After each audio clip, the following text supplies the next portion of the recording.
Selamat hari Minggu. Saya percaya semua diberkati Tuhan berlimpah-limpah. Pada edisi Voice of Pentecost kali ini kita membahas tentang persembahan perjanjian atau covenantal offering. Menurut saudara, apakah perlu kita memberikan persembahan? Jika terjadi situasi seperti kehilangan pekerjaan, sakit, musibah atau bencana, dan lain-lainnya, perlukah kita memberi persembahan? Sesungguhnya Alkitab menyatakan memberikan persembahan tidak terpisahkan dari kehidupan orang percaya. Hal ini dilakukan selama ribuan tahun sejarah gereja, karena memberikan persembahan adalah salah satu bentuk penting dan nyata ekspresi penyembahan dan bukti penyerahan hidup kita kepada Tuhan. Oleh karena itu, penting untuk mempunyai dasar pengertian yang benar tentang memberikan persembahan walaupun di tengah situasi sulit, untuk menjadi fondasi yang kuat dalam menjalankan penyembahan dan bukan karena mampu atau tidaknya menurut pandangan kita sendiri. Sekarang mari kita telusuri tentang covenantal offering. Apa itu?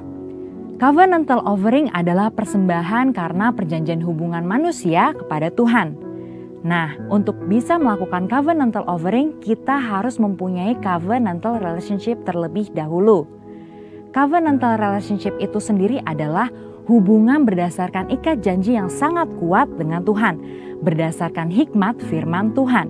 Firman Tuhanlah yang menjadi petunjuk tingkah laku kita kepada Tuhan dan juga sebaliknya.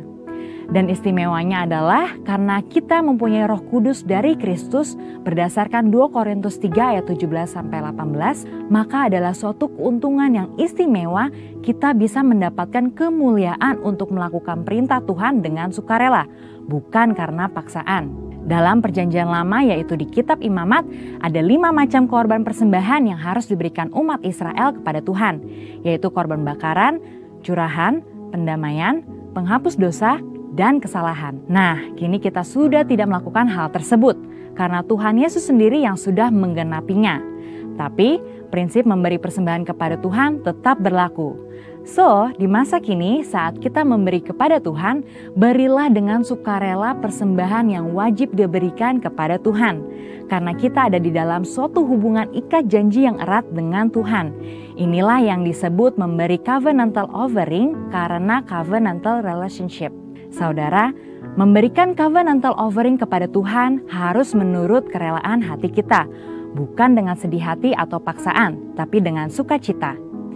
Tuhan Yesus memberikan contoh terbaik dalam hal sukarela dan wajib ini melalui penderitaannya di kayu salib.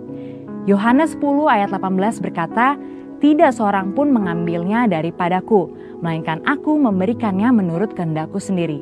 Aku berkuasa memberikannya dan berkuasa mengambilnya kembali. Inilah tugas yang kuterima dari Bapakku." Pada satu sisi, Yesus diwajibkan untuk mengalami penderitaan salib karena dia adalah anak domba Allah yang menghapus dosa. Tapi di sisi lain, menyerahkan nyawanya dengan sukarela. Mengapa Yesus lakukan itu? Karena ia setia pada perjanjian covenantalnya untuk mengasihi kita. Tuhan lebih dulu mengasihi dan memberkati sehingga kita sudah selayaknya membalas kepada Tuhan dengan memberi persembahan kepadanya. Pemberian covenantal offering kita lakukan di dalam 1. Persembahan persepuluhan, 2. Persembahan sulung, dan 3. Komitmen untuk mendukung proyek pekerjaan Tuhan sebagaimana tuntunan Roh Kudus. Berarti saat kita melakukan covenantal offering itu mencerminkan bagaimana kita sesungguhnya mengasihi dan menyembah Allah. Memberikan persembahan juga bentuk penyerahan total kehidupan kita kepada Tuhan. Nah, yang paling penting adalah jangan sampai pemberian covenantal offering mengabaikan prinsip dan esensi keadilan, belas kasihan, dan kesetiaan. Kita juga perlu tahu memberi secara horizontal atau horizontal giving adalah memberikan kepada sesama yang membutuhkan dan yang kekurangan. Pemberian ini juga penting loh dalam pandangan Tuhan dan bahkan menjadi tugas kita sebagai jemaat untuk memperhatikan mereka yang berkekurangan. Tetapi jangan lupa, pemberian persembahan covenantal harus dilaksanakan terlebih dahulu. Jadi, dalam situasi susah ini, apa kita tetap perlu memberikan persembahan? Jawabannya ya. Ingat, persembahan merupakan ekspresi penyembahan yang penting kepada Tuhan yang telah memberikan anugerah terbaik. Kita memberi persembahan kepada Tuhan melalui institusi yang Tuhan tetapkan untuk menerima dan mengelolanya. yaitu gereja di mana kita tertanam dan bertumbuh seperti dalam Maleakhi 3 ayat 10. Pertanyaan kedua, apakah memberi persembahan harus ke gereja atau langsung kepada mereka yang membutuhkan? Jawabannya juga ya untuk keduanya. Karena gereja adalah wadah nomor 1 yang Tuhan gunakan untuk menyatakan kepedulian kita dan menyatakan kasih Tuhan kepada dunia dan sesama. Saudara juga boleh memberikan bantuan secara langsung kepada yang membutuhkan sesuai tuntunan Roh Kudus. Perlu diingat, dengan memberi persembahan kepada Tuhan, itu akan melatih iman kita untuk mengandalkan Tuhan senantiasa. Dan memberi akan melatih sikap kita sebagai seorang pengelola, bukan pemilik. Mari kita jaga hubungan dengan Tuhan apapun yang terjadi. Berikan kepada Tuhan persembahan covenantal offering, karena Tuhan sudah lebih dahulu memberkati dan membawa kita masuk dalam covenantal relationship dengannya. Jadi, tunggu apa lagi? Mari kita memberi persembahan dengan sukacita. Kita diberkati untuk menjadi berkat bagi orang lain. Tuhan Yesus memberkati. Amin. Boleh saya undang Bapak Ibu Saudara untuk bangkit berdiri? Kita mau memulai ibadah kita pagi hari ini. Kita bersatu di dalam doa. Bapa dalam surga, puji syukur kami naikkan di hadapan hadirat-Mu pagi hari ini Tuhan. Terima kasih Tuhan untuk segala kebaikan Tuhan, penyertaan Tuhan, pemeliharaan Tuhan yang begitu luar biasa yang Tuhan berikan kepada setiap kami ya Tuhan. Terima kasih Tuhan. Pagi hari ini kami datang ke rumah-Mu dengan penuh kerinduan, dengan penuh ucapan syukur kami Tuhan. Hingga sampai di akhir bulan November ini Tuhan, kami ada sebagaimana kami ada dalam keadaan yang baik, dalam keadaan yang sehat, dalam keadaan diberkati Tuhan. Semua hanya karena anugerah dan kebaikan Tuhan. Terima kasih Tuhan Yesus, terima kasih Bapa. Dan pagi hari ini bawaku ke gunung kudus-Mu, di tempat kediaman-Mu, biar kemuliaan melingkupi hidupku, dan jiwaku kan dipuaskan. Hanya dekat-Mu, itu yang ku perlu. Kau sumber penghiburanku, dan Kau yang ubahkan air mataku jadi lembah yang bermata air. Sebab itu ku memuji-Mu, Engkau Allahku. Mulutku kan selalu puji-Mu, dan angkat tangan sembah-Mu, tinggikan nama-Mu. Yesus, kemuliaan bagi-Mu. Sebab itu ku memuji-Mu, Engkau Allahku. Mulutku kan selalu puji-Mu, dan angkat tangan sembah-Mu, tinggikan nama-Mu. Yesus, kemuliaan bagi-Mu. Sebab itu ku memuji-Mu, Engkau Allahku.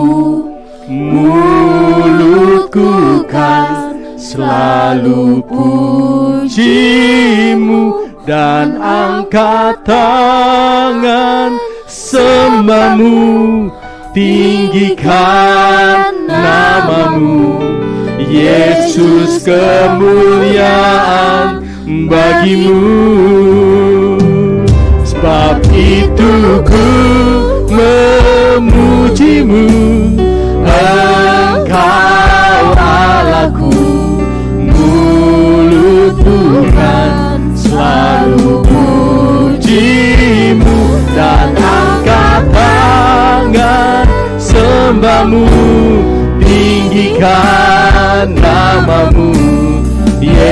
Yesus kemuliaan bagimu, Yesus kemuliaan bagimu, oh, Yesus kemuliaan bagimu.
Yesus Tuhan, Kau Rajaku yang bertata, yang berkuasa. Yesus Tuhan, Kau Rajaku, dimuliakan,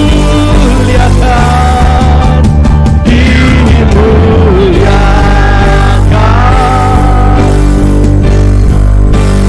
ditinggikan.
Tuhan Kau ditinggikan, karena kami percaya Engkau Tuhan Allah yang dahsyat untuk setiap kami.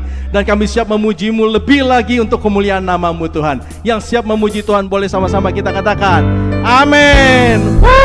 Haleluya.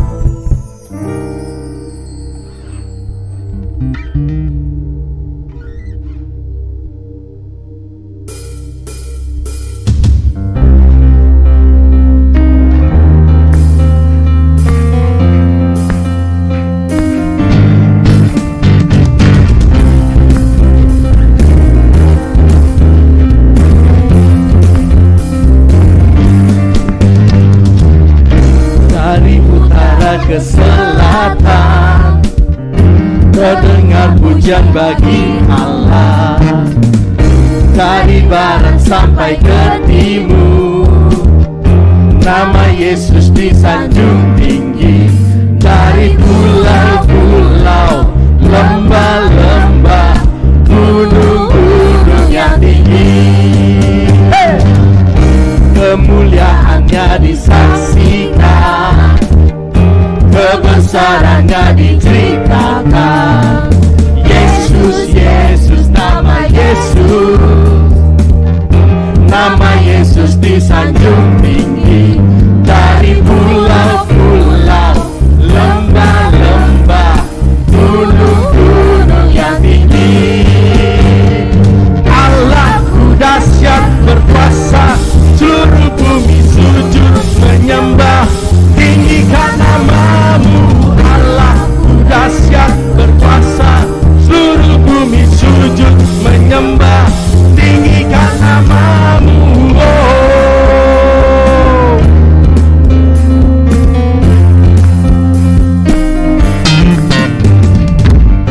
Dari utara ke selatan terdengar pujian bagi Allah, dari barat sampai ke timur nama Yesus disanjung tinggi. Dari pulau-pulau, lembah-lembah, gunung-gunung yang tinggi, kemuliaannya disaksikan, kebesarannya diceritakan. Nama siapa? Wow, haleluya. Nama Yesus disanjung tinggi.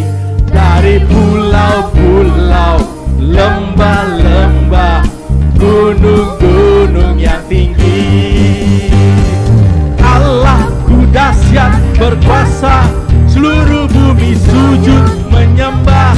Tinggikan nama-Mu, Allahku dahsyat berkuasa, seluruh bumi sujud menyembah. Tinggikan nama-Mu, Allahku dahsyat berkuasa, seluruh bumi sujud menyembah. Tinggikan nama-Mu, Allahku dahsyat berkuasa, seluruh bumi sujud menyembah. Tinggikan nama-Mu, Allahku dahsyat berkuasa, seluruh bumi sujud menyembah.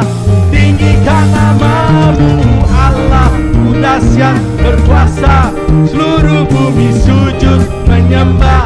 Tinggikan nama-Mu, oh. Tinggikan nama-Mu, oh. Tinggikan nama-Mu, Allahku dahsyat.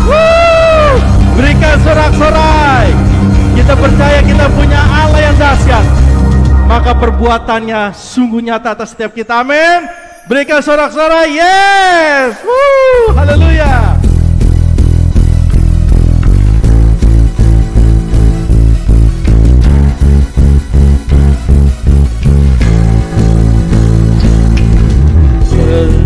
Indahnya pelangi, secerahnya mentari, namun Kau yang terindah, hanya Kau yang termegah. Walau badai menghadang dan bumi pun bergoncang,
Tuhan yang setia.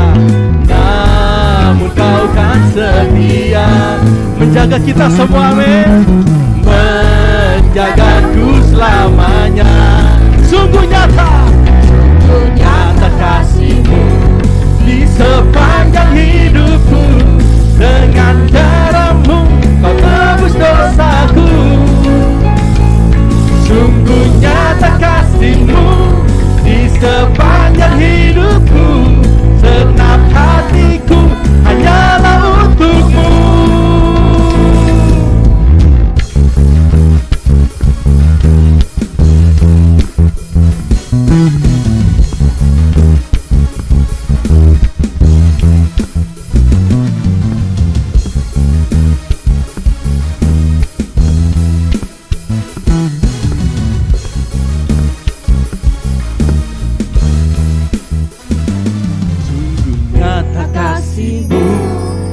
Sepanjang hidupku, dengan darah-Mu Kau tebus dosaku. Haleluya. Sungguh nyata kasih-Mu di sepanjang hidupku. Hatiku hanyalah untuk-Mu. Sungguh nyata kasih-Mu di sepanjang hidupku. Dengan darah-Mu Kau tebus dosaku. Sungguh nyata kasih-Mu di sepanjang hidupku. Segenap hatiku hanyalah untuk-Mu. Segenap hatiku hanyalah untuk-Mu. Segenap hatiku hanyalah untuk-Mu.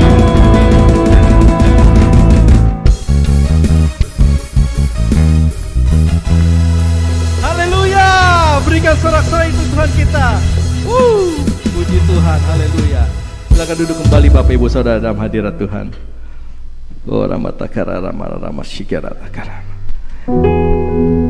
Terima kasih Tuhan Yesus. Terima kasih Bapa buat setiap kesempatan yang Tuhan berikan dalam hidup kami. Terima kasih Tuhan Yesus. Pada pagi hari ini Tuhan, kami rindu mendengar suara-Mu. Kami rindu mendengar kebenaran-Mu ya Bapa. Dan kami percaya Tuhan, firman-Mu yang sanggup mengubahkan setiap kami. Dan karena pendengaran akan firman-Mu Tuhan, iman kami terus bertambah Tuhan. Dan apapun yang terjadi dalam hidup kami Tuhan, baik kami waktu dalam keadaan berlimpah, waktu kami dalam keadaan kurang, waktu kami kuat maupun kami lemah Tuhan, kami mau tetapkan iman kami bahwa hanya Yesus selama-lamanya buat hidup kami. Engkau tidak tergantikan dalam hidup kami Tuhan. Terima kasih Bapa, terima kasih.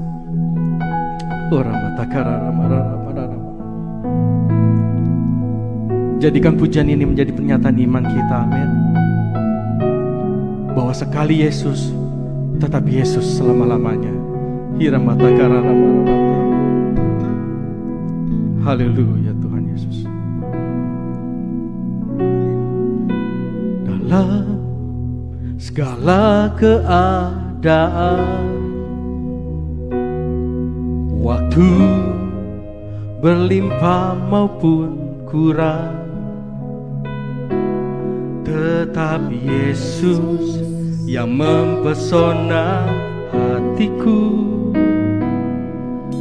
Dia beri damai dan kesempatan baru di setiap musim kehidupan. Waktu ku kuat maupun lemah, tetap Yesus yang mempesona hatiku. Dia beri hidup dan kesempatan baru. Sekali Yesus, selamanya Yesus. Harapan hilang. Karena kasih-Nya sekarang ku ada. Oh Yesusku, ku cinta Kau selamanya.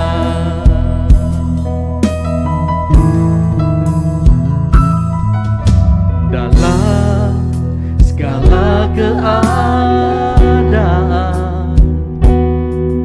waktu berlimpah maupun kurang, tetap Yesus yang mempesona hatiku. Dia beri damai dan kesempatan baru. Di setiap musim kehidupan, waktu ku kuat maupun lemah, tetap Yesus yang mempesona hatiku.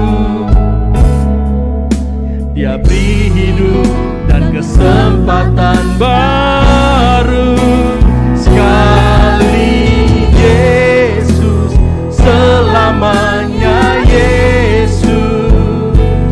Harapanku tak akan hilang. Karena kasih-Nya sekarang ku ada. Oh Yesusku, ku cinta Kau selamanya. Saya undang Bapak Ibu Saudara untuk bangkit berdiri. Terima kasih Tuhan, terima kasih. Oh Ramatakara Ramara Ramara Ramara Ramara Ramara Ramara Ramara Ramara Ramara. Ya Ramatakara Ramara Ramara Ramara Ramara Ramara Ramara. Oh Ramatakara Ramara Ramara Ramara Ramara Ramara. Ini iman kami Tuhan. Ya Ramatakara Ramara Ramaya Syakara Ramara Ramara Ramara Ramara Ramara.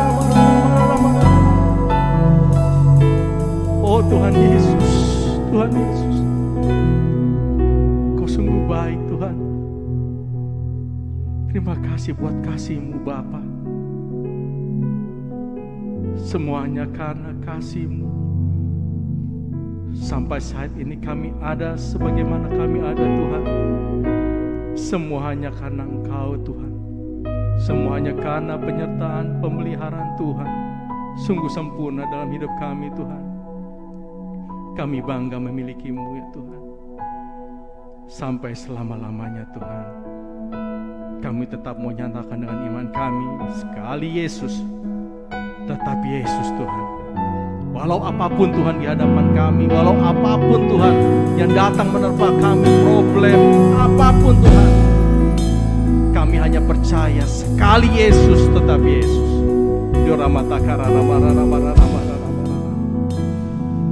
Haleluya, haleluya. Sekali Yesus, selamanya Yesus. Harapanku tak akan hilang. Karena kasih-Nya sekarang ku ada. Oh Yesusku, ku cinta Kau selamanya. Sekali Yesus, selamanya Yesus. Harapanku tak akan hilang. Karena kasih-Nya sekarang ku ada. Oh Yesusku, ku cinta Kau selamanya. Sekali Yesus, selamanya Yesus. Harapanku tak akan hilang. Karena kasih-Nya sekarang ku ada. Oh Yesusku,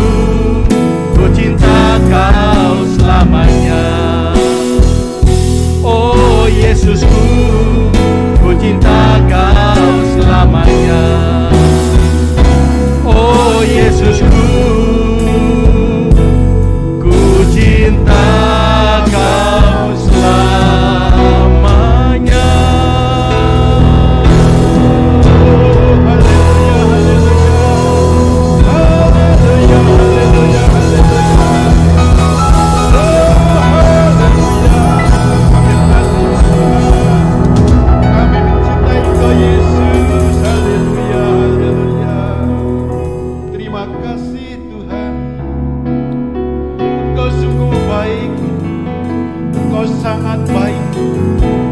Terima kasih Tuhan. Kami memuji-Mu, kami memuliakan Engkau, kami meninggikan Engkau di tempat kudus. Ini kami Tuhan, umat-Mu yang kudus. Terima kasih Tuhan, Engkau sudah melayakkan kami menerima keselamatan dari-Mu. Terima kasih, kasih-Mu melimpah atas kami Tuhan. Oh, kami memuji-Mu selalu, kami meninggikan Engkau di tempat kudus. Haleluya, haleluya. Glory, glory bagi-Mu Tuhan. Terima kasih Tuhan. Haleluya, haleluya. Oh, terima kasih Tuhan, Kau sungguh baik. Amin. Silakan duduk Bapak Ibu Saudaraku terkasih. Haleluya, haleluya. Oh, puji Tuhan. Saya mau menyapa saudara-saudara yang dari Bali, dari Padang. Shalom. Puji Tuhan. Ada sukacita saudaraku. Amin. Bapak Ibu Saudaraku terkasih, hari-hari ini saya mau tanya saudara, ada yang suka sepak bola? Hari ini ada apa? Apa di Indonesia? Ada World Cup loh ya.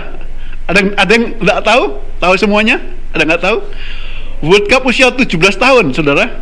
Saudara menonton, mengamati. Tiap 4 tahun untuk usia 17 tahun World Cup FIFA.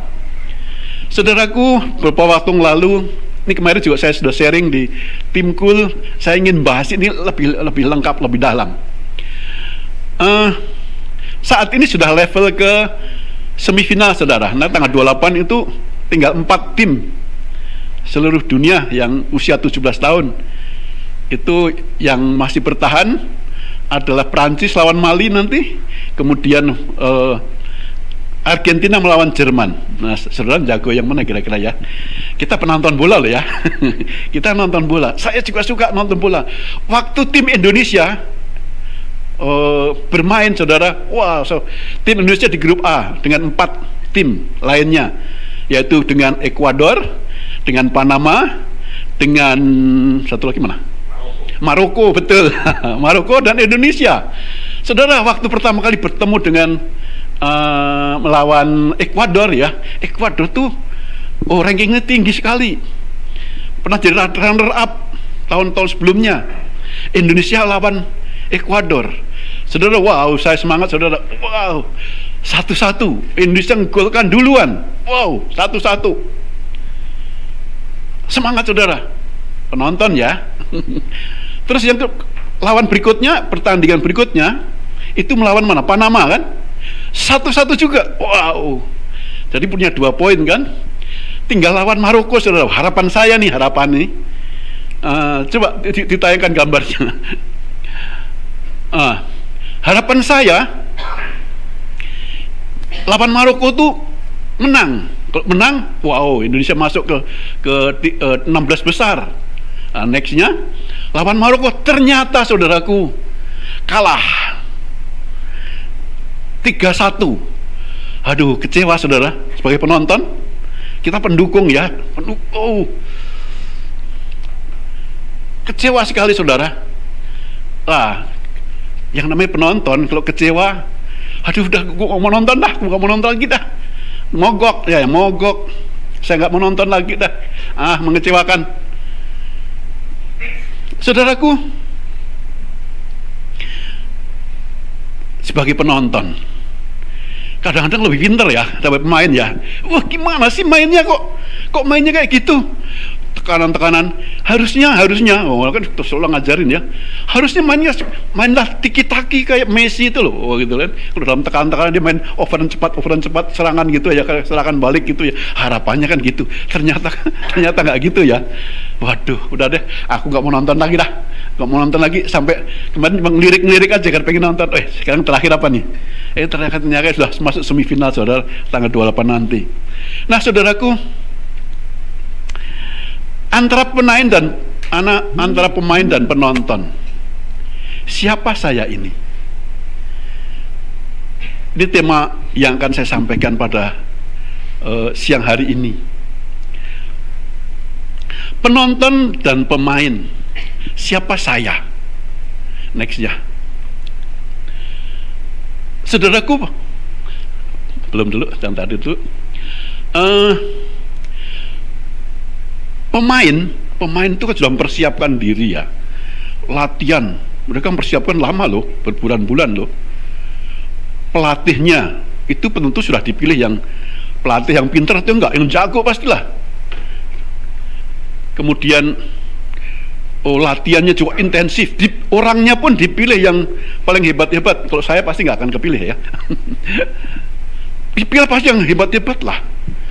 Latihannya bahkan mereka sudah uji tanding ke Jerman. Lawan berapa tim di Jerman? Berapa kali menang? Berapa kali nggak mengecewakan lah. Nah, harapannya ketika bertanding, harapannya kan tentunya wow. Tapi yang lain kan lawan juga hebat-hebat. Mereka melalui pertandingan-pertandingan seleksi di antara negara-negara yang mereka regional mereka di Amerika Latin, Afrika Utara, mereka sudah bertanding. Indonesia lumayan nggak bertanding loh, karena ketempatan jadi punya ada penghargaan untuk menjadi salah satu tim yang ikut bertanding. Ini sebagai pemain pasti habis-habisan, mereka sudah fokus. Kalau penonton, saudaraku, next, penonton itu fokusnya pada diri sendiri ya, yang menguntungkan dirinya. Penonton sering merasa pintar, penonton sering menghakimi. Gimana sih gitu aja kok nggak bisa sih? Suka protes, tidak puas. Habis tidak puas, waduh, yang dijagokan kalah, wah kecewa, kayak saya. Terus, mogok, aku mau nonton lagi. Saudaraku, ini kalau olahraga ya, sah-sah saja ya, nggak salah. Ya namanya kita pendukung gitu. Tapi saudaraku, kita perlu tahu bahwa hidup kita ini, saudara dan saya, sedang dalam pertandingan iman. Nextnya, sedang dalam pertandingan iman. Ada musuh. Suatu pertandingan itu selalu ada musuh. Kalau nggak ada musuh, nggak ada pertandingan dong. Ada musuh yang mengancam, yang bisa mengalahkan kita. Kalau kalah iman, berarti binasa. Kita harus menang. Dan sudah dijamin kita mendapat kemenangan oleh anugerah Yesus. Tuhan Yesus sudah mengangkat kita. Setiap yang percaya pada Dia memperoleh keselamatan. Kita sudah diberikan Tuhan Yesus kemenangan. Kita harus fokus menjadi pemain yang tangguh, karena kita punya lawan yang setiap saat mengancam. Sekali kita lengah, kalah, habis. Upah dosa adalah maut. Itulah pertandingan yang sedang saat ini kita hadapi, saudaraku. Next. Di mana posisi saudara dan saya berdiri pada saat ini ketika kita dalam pertandingan iman? Menjadi pelaku, pemain, atau di kursi penonton? Saudaraku, masih banyak orang Kristen yang puas hanya berada di bangku penonton, ketimbang aktif secara langsung dalam melakukan pekerjaan Tuhan di dunia ini sebagai pemain. Banyak yang suka berpangku tangan, hanya ingin menerima berkat dari Tuhan untuk dirinya sendiri, menganggap melayani Tuhan itu hanya pekerjaan pendeta dan pelayan-pelayan. Saudaraku, saudara harus hati-hati. Saudara dan saya harus hati-hati, jangan menjadi penonton, saudaraku. Berbahaya. Saudara dan saya ada di dalam tim Kristus. Firman Tuhan hari ini mengatakan di dalam 1 Petrus 2 ayat 9. Ayo kita baca sama-sama. 3, 2, 1. Tetapi kamulah bangsa yang terpilih, imamat yang rajani, bangsa yang kudus, umat kepunyaan Allah sendiri, supaya kamu memberitakan perbuatan-perbuatan yang besar dari Dia yang telah memanggil kamu keluar dari kegelapan kepada terangnya yang ajaib. Wow, luar biasa. Firman Tuhan katakan, kamu adalah bangsa terpilih. Next. Saudara dan saya adalah bangsa terpilih. Bangsa itu bukan sendirian ya. Bangsa itu suatu kelompok besar, tim. Saudara dan saya telah dipilih Tuhan Yesus untuk menjadi tim daripada Tuhan Yesus yang menerima keselamatan, yang menerima anugerah keselamatan, menjadi umat khusus. Kamu bangsa yang terpilih, imamat yang rajani. Nextnya, imamat yang rajani. Apa sih imamat rajani itu? Bahasa Inggrisnya the royal priesthood. Imamat adalah kuasa dan wewenang Allah yang Dia berikan kepada anak-anaknya untuk bertindak dalam namanya. Setiap orang yang percaya kepada Yesus, dia menerima anugerah dan menerima kuasa dalam nama Yesus. Seperti lakukan Petrus ketika seorang yang lumpuh minta-minta kepada Petrus yang sedang lewat di depan bait Allah. Petrus katakan, emas dan perak tidak ada padaku, tetapi dalam nama Yesus, di dalam nama Yesus bangkitlah. Ada kuasa di dalam nama Yesus yang bisa dipakai oleh murid-murid Tuhan, yang dipakai orang percaya, saudara dan saya. Di dalam nama Yesus sembuh, jadi sembuh, ada kuasa. Saudara dan saya adalah imamat yang rajani, mewakili Tuhan, mewakili Tuhan Yesus. Ada kuasa yang ajaib, privilege tersendiri, saudaraku. Setiap orang yang percaya kepada Dia bisa memakai namanya untuk mendapatkan kuasa, tentunya hidup dalam kebenaran firman Tuhan. Yang ketiga, sebagai bangsa yang kudus. Saudara dan saya memang tidak kudus. Kita punya latar belakang yang dosa, tapi Tuhan Yesus, oleh percaya pada Tuhan Yesus, kita dikuduskan. Ada amin? Kita dikuduskan. Tiap hari kita dosa, kita datang kepada Tuhan minta ampun, kita dikuduskan dan menjadi kudus. Berikutnya menjadi umat kepunyaan Allah sendiri. Saudara dan saya menjadi umat kepunyaan Allah sendiri. Oh, luar biasa. Menjadi keluarga besar kerajaan Allah oleh Yesus Kristus, oleh anugerah Tuhan Yesus. Kita menjadi warga kerajaan Allah, menjadi umat kepunyaan Allah sendiri. Supaya apa? Katakan Tuhan Yesus, supaya kamu memberitakan perbuatan-perbuatan yang besar dari Dia yang telah memanggil kamu keluar dari kegelapan kepada terangnya yang ajaib. Nextnya, saudara, kita menjadi tim Kristus. Kita sudah dimenangkan oleh Tuhan Yesus. Kita dimenangkan dari dosa dan ditetapkan menjadi pemenang pertandingan. Saudara dan saya harus menjadi pemain. Saudaraku, kalau dianalogikan dengan pertandingan sepak bola tadi, saudara bisa bayangkan, kita punya manajernya Allah Bapa di surga. Siapa yang jadi hakimnya, hakim pertandingan? Yesus sendiri. Coachnya, trainernya siapa? Roh Kudus. Gimana tidak menang? Dan memang ditetapkan jadi pemenang, harus menang. Amin. Wow, amin, luar biasa. Kita punya coach, punya trainer, punya hakim yang di pihak kita, gimana tidak menang? Kita berikan kemuliaan dulu untuk Tuhan. Haleluya, haleluya. Kita dijadikan pemenang, menjadikan umat pemenang. Yesus juga berpesan kepada orang percaya untuk menjadi rekan sekerja Allah, menjadi pelaku firman. Di Matius 28 ayat 18-20 mengatakan, karena itu pergilah Jadikan semua bangsa muridku, baptislah mereka dalam nama Bapa dan Anak dan Roh Kudus. Ajarkan mereka apa yang sudah ajarkan, Tuhan Yesus ajarkan.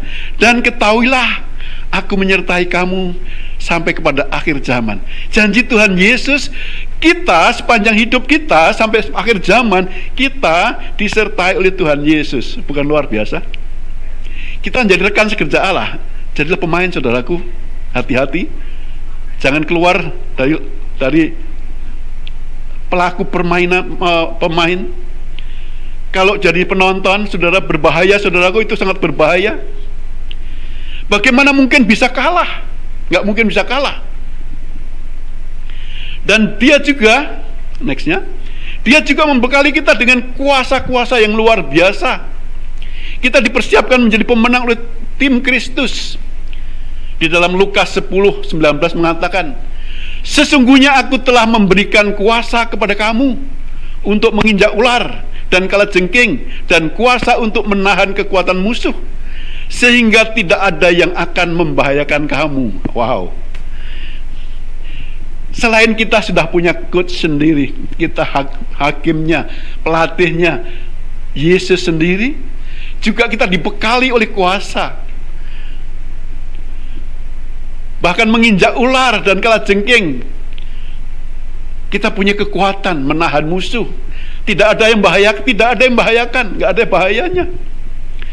Juga di dalam Kisah 1 ayat 8 mengatakan, tetapi kamu akan menerima kuasa kalau Roh Kudus turun atasmu, dan kamu menjadi saksiku di mana? Di Yerusalem, seluruh Yudea, Samaria, sampai ujung bumi.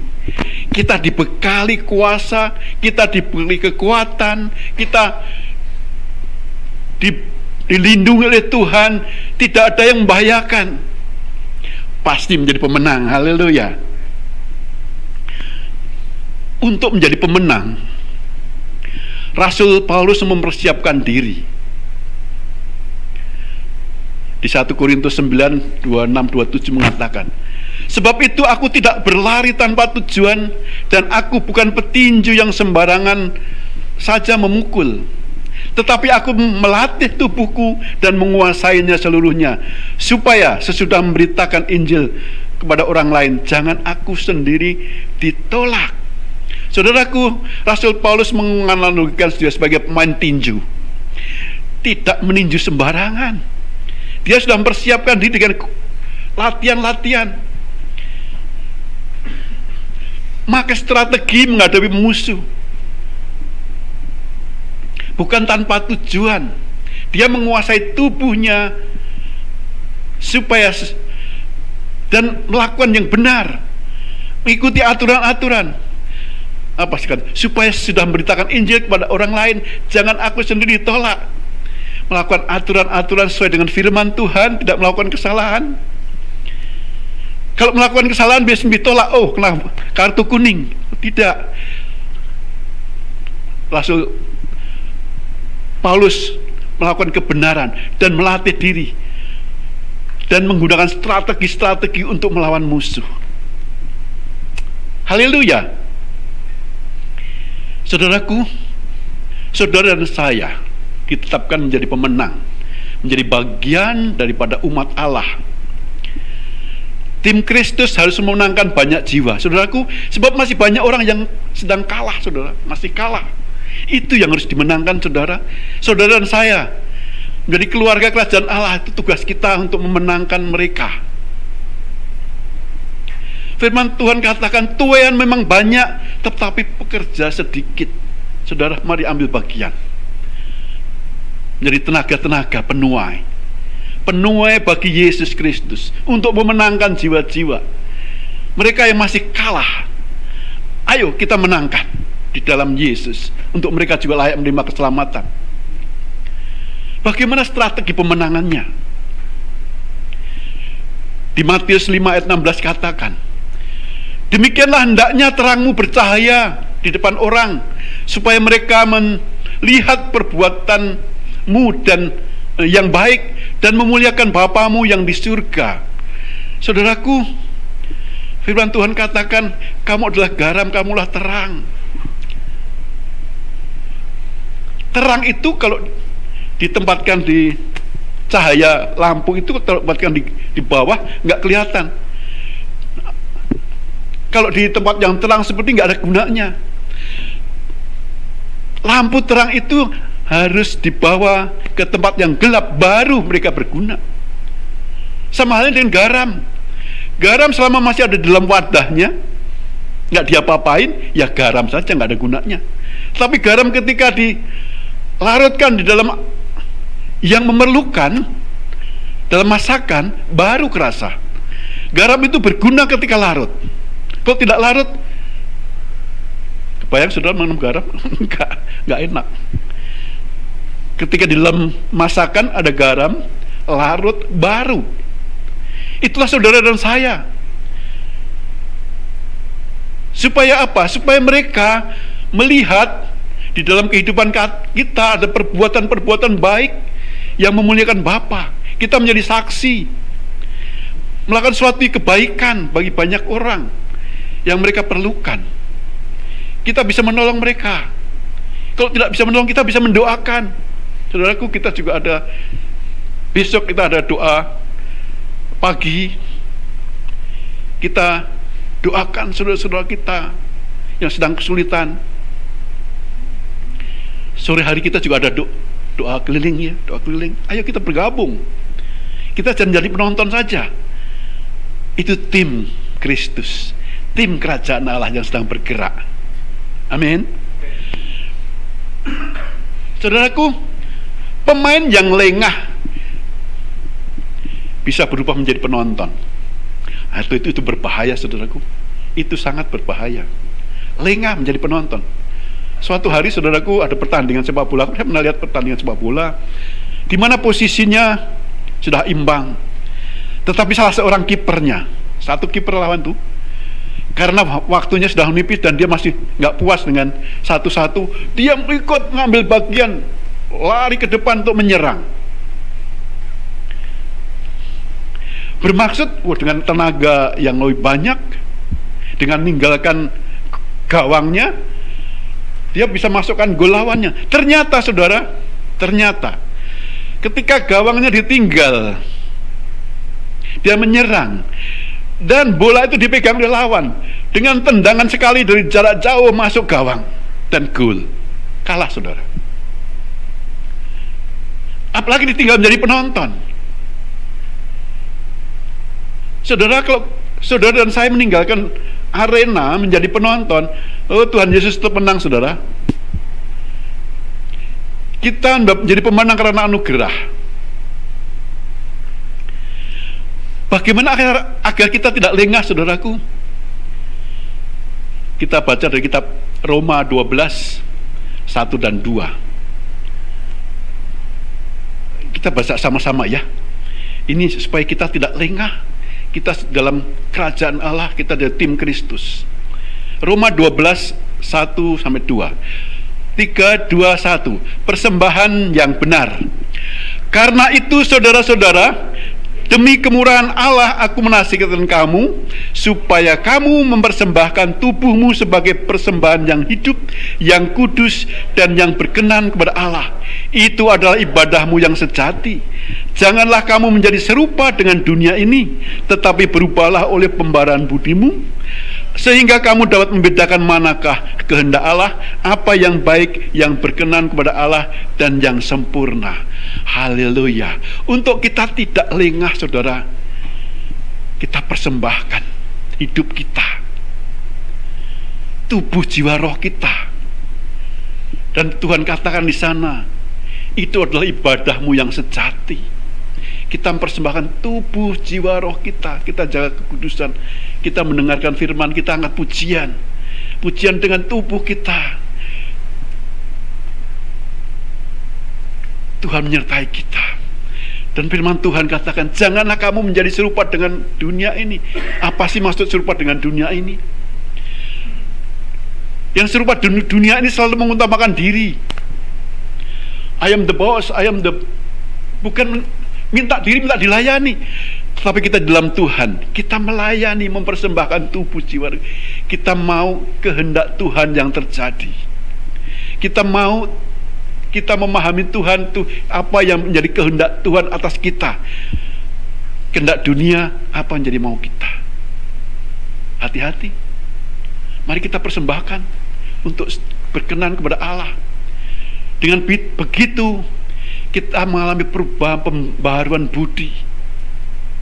Kita bisa membedakan manakah kehendak Allah, apa yang baik dan berkenan kepada Allah, dan yang sempurna.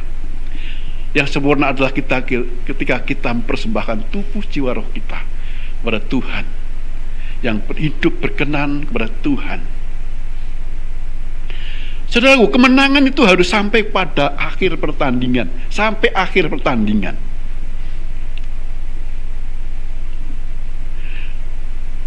Dua Timotius 4 ayat 7. Ini surat Rasul Paulus kepada Timotius, anak rohaninya. Sampai sebelum Rasul Paulus dihukum mati, dipenggal, Rasul Paulus menuliskan kepada anak rohaninya. Dia katakan, aku telah mengakhiri pertandingan yang baik, aku telah mencapai garis akhir, dan aku telah memelihara iman. Haleluya, haleluya. Rasul Paulus rela apapun yang dialami, oleh kasih rela, dibunuh nggak apa-apa. Tuhan Yesus mati di kayu salib dia oleh karena kasih mengalahkan segalanya. Rasul Paulus mengakhiri pertandingan yang baik. Saudaraku, kita adalah umat pilihan. Saudara dan saya adalah umat pilihan.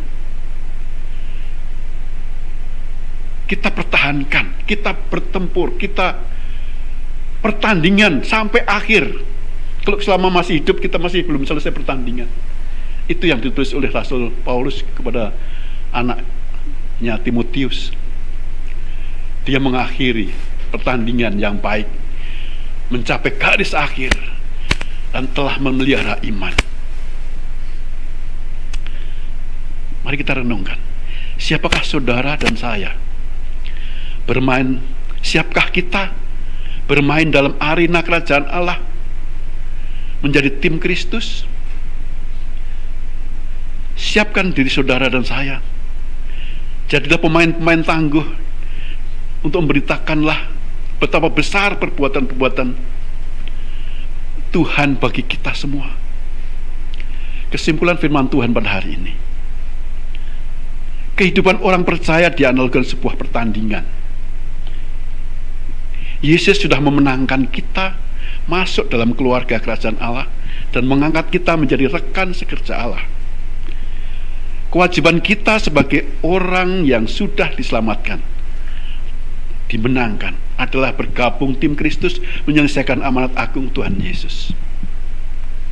Setiap kita diberikan karunia dan talenta yang berbeda-beda untuk bergabung dalam tim kemenangan Kristus. Mari kita persembahkan hidup kita untuk kemenangan tim Kristus sampai amanat agung Tuhan Yesus selesai. Haleluya. Haleluya. Mari kita bersatu hati dalam doa. Bapa dalam surga, terima kasih Tuhan untuk lawatan-Mu Tuhan, untuk hari ini Tuhan Engkau hadir di tengah-tengah kami Tuhan. Engkau berikan Tuhan kepada setiap kami Tuhan, supaya kami dapat menjadi pelaku-pelaku firman-Mu dimanapun kami berada Tuhan, sehingga kami menjadi umat kesayangan-Mu Tuhan Yesus. Terima kasih Tuhan, kami bersehati berdoa untuk gembala pembina kami Tuhan, Pendeta Insinyur Niko Tuhan, dan keluarga besarnya Tuhan. Engkau yang berkati, Engkau lindungi Tuhan, juga para wakil gembala Tuhan. Engkau juga berikan kesehatan, kekuatan, dan kesehatian yang daripada-Mu Tuhan. Terima kasih Tuhan, kami berdoa untuk ketua rayon dan cabang-cabang khusus yang ada Tuhan. Engkau berikan kesehatan, kekuatan Tuhan, khususnya Tuhan untuk gembala kami Tuhan di CK4, Bapak Pendeta Weliar Kauntu beserta keluarga dan wakilnya Tuhan, beserta juga gembala-gembala dan jemaat di CK4. Kiranya Engkau senantiasa mengurapi dan memakai dengan luar biasa Tuhan Yesus. Kami juga berdoa Tuhan untuk gembala kami di tempat ini Tuhan, Bapak Pendeta Immanuel Stopo beserta Ibu Helen dan keluarganya Tuhan Yesus. Engkau berkati Tuhan, Engkau lindungi, Engkau pakai menjadi teladan dan berkat bagi kami dan banyak orang. Kami juga berdoa Tuhan untuk wakil gembala kami Tuhan, Bapak Wisnu, Ibu Susi beserta anaknya Adit. Tuhan Yesus, Engkau lindungi, berkati, Engkau pakai lebih heran lagi dimanapun beliau berada Tuhan, nama-Mu dimuliakan. Kami juga bersatu hati untuk berdoa bangsa dan negara Indonesia. Kami percaya damailah Indonesiaku, ekonomi dibangkitkan, dan kami percaya Tuhan semua permasalahan yang ada Engkau berikan jalan keluar untuk bangsa kami Tuhan. Kami berdoa untuk presiden dan wakil presiden, Engkau berikan hikmat pengetahuan yang dari Bapa untuk memimpin bangsa ini, dan bijaksana juga para menteri, DPR, MPR, TNI, Polri, kehakiman, kejaksaan. Engkau berikan supaya dapat bekerja dengan sehati dan jujur Tuhan yang daripada-Mu Tuhan Yesus. Sebentar lagi kami akan mengadakan pemilihan umum Tuhan untuk presiden dan wakil presiden. Kami percaya keamanan Engkau curahkan bagi Indonesia Tuhan Yesus. Engkau yang pilih Tuhan presiden dan wakil presiden yang takut akan Engkau Tuhan, yang toleransi Tuhan Yesus, yang bisa memberikan Tuhan dampak untuk bangsa Indonesia Tuhan. Kami percaya Tuhan Engkau yang memberikan Tuhan kepada kami. Kami juga berdoa untuk terjadinya Pentakosta ketiga yang akan mengakibatkan penuaian jiwa. We pray for GBI, we pray for COG, ORU, WEA, and Empathy. Engkau pakai lembaga-lembaga ini menjadi saluran berkat dan alat-Mu Tuhan untuk memenangkan jiwa-jiwa Tuhan. Kami percaya Pentakosta ketiga dimulai dari Indonesia sampai ke bangsa-bangsa Tuhan, dari timur ke barat. Kami berdoa untuk generasi Yeremia yang dengan segenap hati cinta mati-matian kepada Tuhan, yang hidup dalam kekudusan dan berjalan dengan sesuai firman Tuhan. Kami juga memberkati Tuhan setiap jemaat GBI Home PG Tuhan yang hadir di tempat ini maupun yang mengikuti secara online Tuhan. Engkau berikan Tuhan berkat-berkat-Mu Tuhan Yesus, dan kami percaya Engkau memberikan jalan keluar untuk setiap permasalahan yang ada. Engkau sembuhkan yang sakit, Engkau pulihkan yang terluka. Kami percaya Tuhan ada kelepasan di dalam Engkau Tuhan Yesus, dan kami percaya kami datang dan pulang tidak dengan sama Tuhan, tapi kami menerima pengurapan yang daripada-Mu sehingga kami menjadi umat-umat yang lebih daripada pemenang Tuhan. Terima kasih Tuhan Yesus. Saat ini Tuhan kami siap Tuhan untuk menerima berkat yang daripada-Mu. Haleluya. Tuhan memberkati Engkau dan melindungi Engkau. Tuhan menyinari Engkau dengan wajah-Nya dan memberi Engkau kasih karunia. Tuhan menghadapkan wajah-Nya kepadamu dan memberi Engkau damai sejahtera. Terimalah berkat yang berlimpah-limpah dari Allah Bapa yang Maha Kuasa, cinta kasih yang sempurna dari Yesus Kristus Putranya yang tunggal Tuhan kita, penyertaan dan penghiburan daripada Roh Kudus kiranya menyertai saudara dan saya hari ini sampai kekal selama-lamanya. Setiap kita yang percaya sama-sama katakan amin. Mari bersama-sama perkatakan iman dalam Mazmur 91. Dalam lindungan Allah, orang yang duduk dalam lindungan yang maha tinggi dan bermalam dalam naungan yang maha kuasa akan berkata kepada Tuhan, tempat pelindunganku dan kubu pertahananku, Allahku yang kupercayai. Sungguh Tuhanlah yang akan melepaskan aku dari jerat penangkap burung, dari penyakit sampar yang busuk. Dengan kepaknya Tuhan akan melindungi aku, di bawah sayapnya aku akan berlindung. Kesetiaannya ialah perisai dan pagar tembok. Aku tak usah takut terhadap kedahsyatan malam, terhadap panah yang terbang di waktu siang, terhadap penyakit sampar yang berjalan di dalam gelap, terhadap penyakit menular yang mengamuk di waktu petang. Walau 1000 orang rebah di sisiku dan 10.000 di sebelah kananku, tetapi itu tidak akan menimpa aku. Aku hanya menontonnya dengan mataku sendiri dan melihat pembalasan terhadap orang-orang fasik. Sebab Tuhan ialah tempat perlindunganku, yang maha tinggi telah kubuat tempat perteduhanku. Malapetaka tidak akan menimpa aku, dan tulah tidak akan mendekat kepada kemahku. Sebab malaikat-malaikatnya akan diperintahkannya kepadaku untuk menjaga aku di segala jalanku. Mereka akan menatang aku di atas tangannya, supaya kakiku jangan terantuk kepada batu. Singa dan ular tedung akan kulangkahi. Aku akan menginjak anak singa dan ular naga.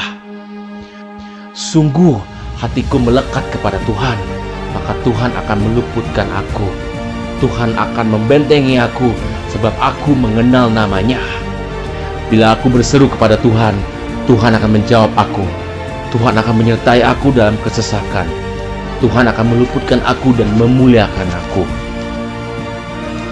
Dengan panjang umur akan Tuhan kenyangkan aku, dan akan Tuhan perlihatkan kepadaku keselamatan daripadanya. Amin. Mari saya undang jemaat yang dikasihi Tuhan untuk kita bersama-sama memperkatakan apa yang dimaksud dengan Pentakosta ketiga. Pentakosta ketiga adalah pencurahan Roh Kudus yang dahsyat di zaman ini melebihi yang terjadi di Azusa Street.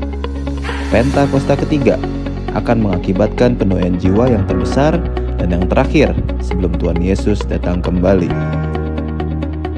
Pentakosta ketiga akan membangkitkan generasi Yeremia, yaitu anak-anak muda yang dipenuhi Roh Kudus, cinta mati-matian kepada Tuhan Yesus, tidak kompromi terhadap dosa, dan akan bergerak untuk memenangkan jiwa. Pentakosta ketiga lahir di Indonesia dan bergerak ke bangsa-bangsa. Gerakan ini dari timur ke barat dan akan kembali ke Yerusalem. Pentakosta ketiga akan memberikan kuasa untuk menyelesaikan amanat agung, dan setelah itu Tuhan Yesus datang kembali. Amin.